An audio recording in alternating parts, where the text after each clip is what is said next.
भगवान शिव के जन्म के बारे में कई कहानियां प्रचलित हैं। भोलेनाथ का जन्म कब हुआ, कहाँ हुआ, किस प्रकार हुआ, इस बारे में पुराणों में अलग अलग बातें कही गई हैं।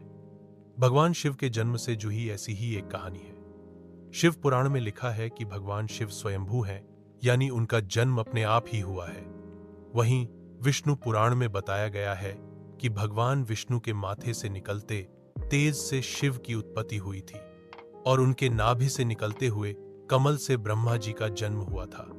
दूसरी ओर शिव पुराण यह कहता है कि एक बार की बात है जब भगवान शिव अपने घुटने मल रहे थे और उससे निकले मैल से विष्णु जी का जन्म हुआ। इस कथा के अलावा एक और पौराणिक कथा प्रचलित है।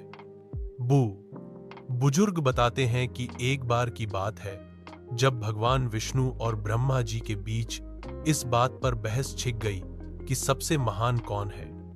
इस बात को लेकर जब दोनों बहस कर रहे थे तो एक खंबे के रूप में महादेव उनके बीच आ गए।